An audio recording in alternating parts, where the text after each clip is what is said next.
Welcome to our 29th annual Automation Fair.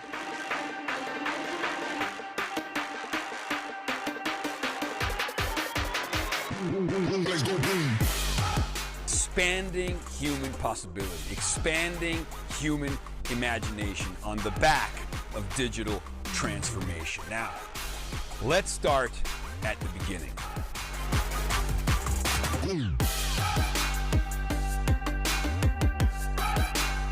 Rockwell Automation is closest to the source of enormously valuable data that comes from industrial applications.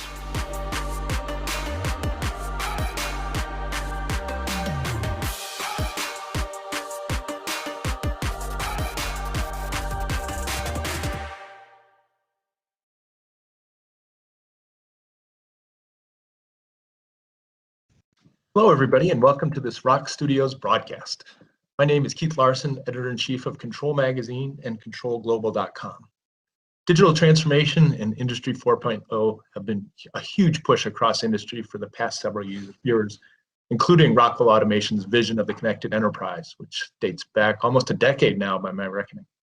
Automation Fair 2 has evolved over the past several years into a showcase of the latest digital transformation tools, techniques, and strategies, including the latest COVID-constrained Automation Fair at home. One advantage of the Automation Fair going virtual this time around is that Rockwell Automation has been able to curate the broad range of content into a more concise 12-webinar playlist of the most important and most popular digital transformation content for you to explore at your leisure. Called Let's Go Digital, this playlist is just one of 6 different playlists of Automation Fair content that can be accessed via the URL shown in this video frame, or the homepage at automationfair.com, where you should be able to get it, all 6 of the playlist content. Joining me today to discuss a bit of the hows and whys of digital transformation are 2 presenters from the Let's Get Digital playlist. Andrew Ellis, Director of Rockwell Automation's team of global technical consultants in the company's information software business, along with Todd Montpas, Product Manager, also part of Rockwell's information software business. Welcome, Andrew. Welcome, Todd. Thanks so much for taking the time to join us today. Thanks for having us. Yeah, thanks for having us, Keith. You bet. Well, let's just dive right in. Maybe start with you, Andrew. Sure. Digital transformation represents a range of tools and technologies that Rockwell Automation can bring to bear on behalf of its industrial customers. Can you highlight some of the key digital tools and technologies that viewers can expect to learn more about in the course of the Let's Go Digital playlist? Yeah, for sure, and welcome everybody. You know, digital transformation is really a set of capabilities that enable people to be more productive, to work safer, and to really start to be more efficient.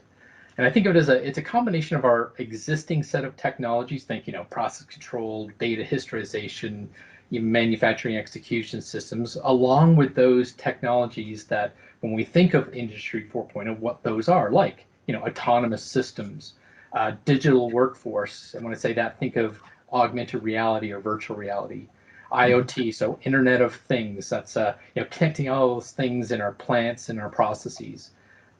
Basic and advanced analytics. Think machine learning and artificial intelligence. Along with edge computing, which really provides us the flexibility of how we deploy solutions. Think of cloud to edge and edge to cloud. Now, many of these tools are part of our FactoryTalk Innovation Suite and our FactoryTalk Analytics offerings. So you can think ThingWorx as our IoT platform, Vuforia as our AR suite or augmented reality, even Edge Gateway to ease connecting or extracting context from our shop floor devices, to a complete set of predictive capabilities found in both of these suites. So I think people are gonna learn from our experts how these technologies can be applied in the real world. Oh, that's great. Todd, you gave a particularly well-received presentation on the increasingly pivotal role of manufacturing execution systems, to name a digital transformation tool that's been around for quite some time. Sure. In an era of what we have in digital transformation, but also supply chain uncertainties brought on by the pandemic. How is the role and function of the modern MES different now than maybe back in the day when the MES term was first coined? Yeah, appreciate that, and thanks, and hi to everyone as well. I think the interest shows that there's a lot of customers are trying to solve new manufacturing problems with all this new technology that we're bringing out. I think the other thing you point out, question, which is great, and we get a lot of questions from customers. There's either a kind of a misunderstood what MES does, or maybe the history of what they thought MES was isn't what it is today in this new digital world. So, so I think that's something we're trying to get out there and something they'll learn in this series. Really the change comes about because us as consumers are changing what we want all the time. We're to blame for a lot of this demand on manufacturing that we're putting together. We want new products way faster than we used to. More often, new cell phones, new everything, but it goes to things like cars and everything else where it's maybe a third or less of the time that we want new stuff coming out. Certainly want more variety. We want more things to choose from. Want to change our minds more often, even down to, things are getting personalized more, right? We want to personalize almost everything that's coming out on the planet. And so that's driving a lot of changes in the manufacturing process. And then finally, you brought up COVID. It's a great one, but even before that, things like food and other things, we want transparency and visibility into when things are going to get produced.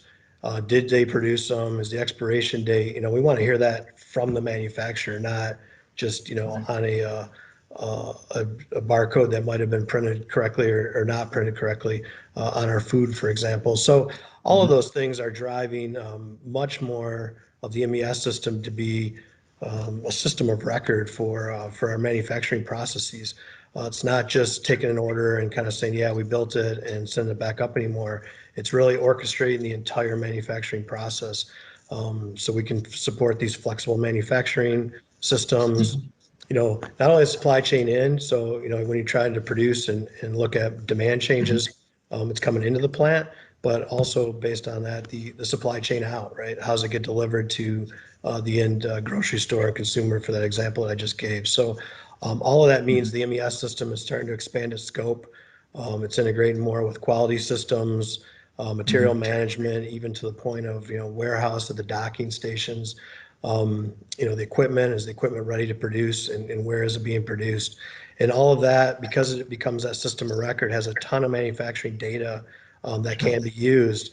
And so a lot of that is driving really tight integration with analytics and IoT and the visibility and the digitalization things we're talking about here. So it's really become, I would say, more and more that key foundational piece of your digital journey is to have that MES. And so that's what we talk about, a lot, is a little bit of the history there.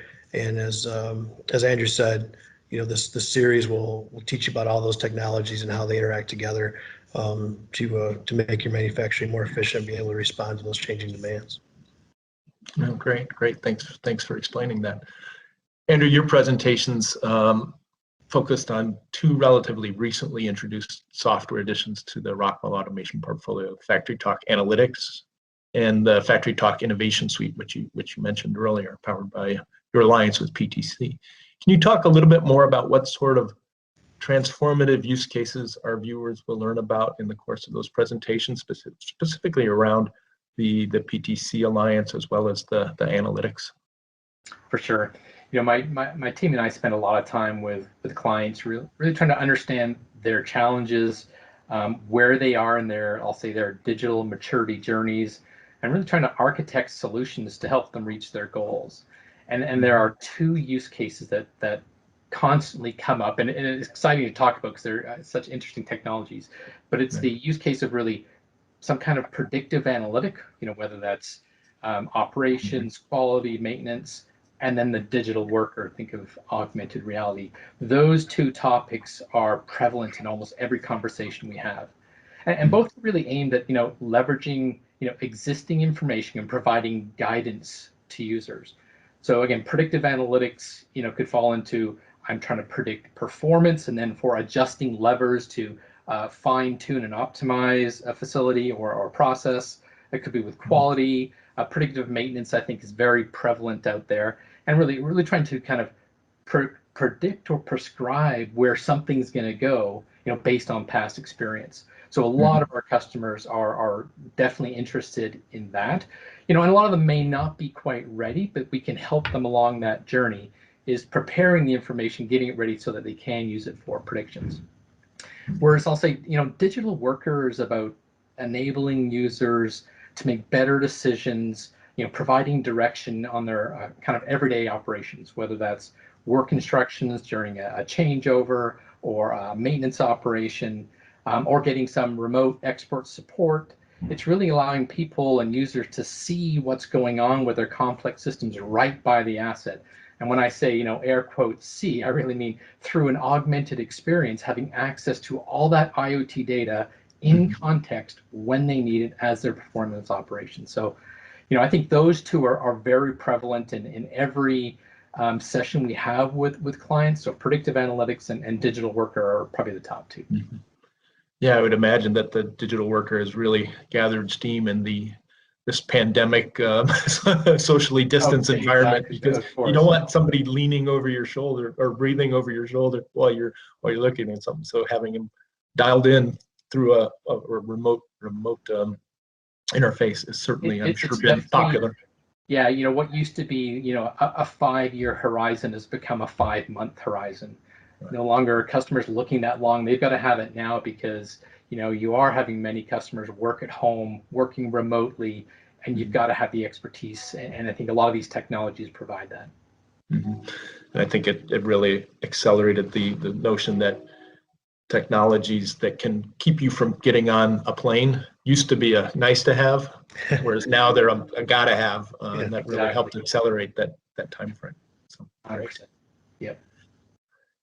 Well, on behalf of myself and all the viewers out here who've joined us from their homes and workplaces, really want to thank you, Andrew and Todd, for sharing your insights. And if you're interested in learning more about digital transformation and Rockwell Automation, you can go into a deeper dive at the URL listed on the frame or at the automationfair.com homepage. Again, this is Keith Larson, editor of Control Magazine, controlglobal.com.